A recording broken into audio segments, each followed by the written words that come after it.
लखनऊ के पुराने इलाके में एक आलीशान हवेली थी, कृष्णा निवास। इस हवेली की मालकिन थी सावित्री देवी, एक 35 वर्षीय सुंदर संभली हुई विधवा। उनके पति की मृत्यु 5 साल पहले हो चुकी थी। उनके पास संपत्ति थी, नौकर चाकर थे, पर फिर भी उनकी आंखों में एक खालीपन था। एक दिन सावित्री देवी के पुराने नौकर का बेटा आरव हवेली में काम मांगने आया। उम्र होगी कोई 22 से 23 साल, लंबा गठीला बदन, गहरे आंखें और बेहद विनम्र स्वभाव। सावित्री ने उसकी तरफ देखा और कुछ पल को देखते ही रह गई। उसकी मासूमियत में एक अजीब आकर्षण था। काम कर लोगे? उन्होंने धीमे से पूछा।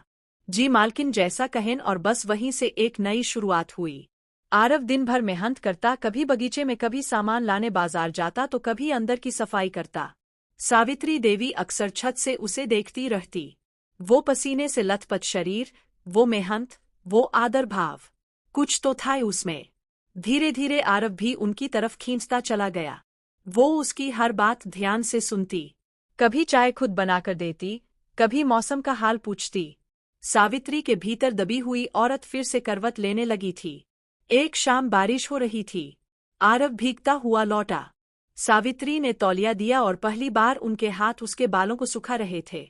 ठंड लग जाएगी, वह बोली। आरव ने उनकी आंखों में देखा। वो सिर्फ मालकिन नहीं रही थी, अब एक औरत बनकर सामने थी। हवेली के दूसरे नौकर जाकर कान्हा फूंसी करने लगे।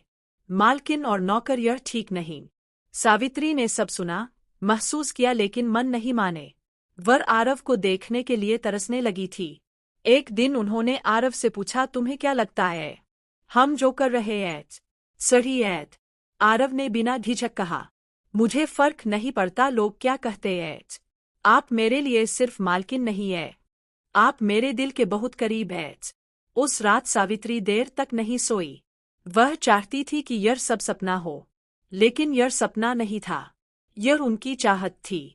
एक दिन हवेली में सब छुट्टी पर थे, सिर्फ सावित्री और आरव। शाम को बिजली चली गई। सावित्री ने मोमबत्तियां जलाई। वह अकेली थी और आरव पास ही था। आरव, डर लग रहा है।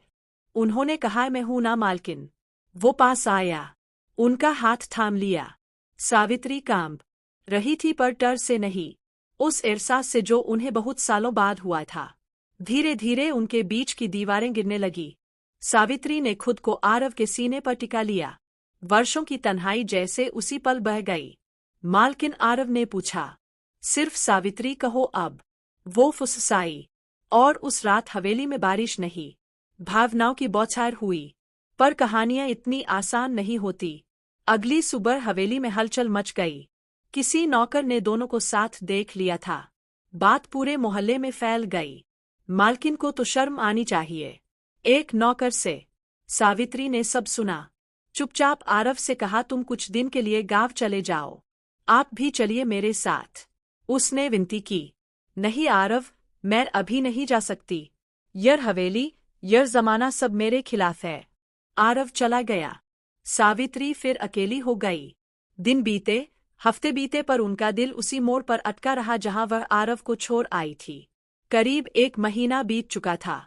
एक दिन हवेली के दरवाजे पर आरव खड़ा था। नई शर्ट, सजी हुई मूछें और हाथ में एक चिट्ठी।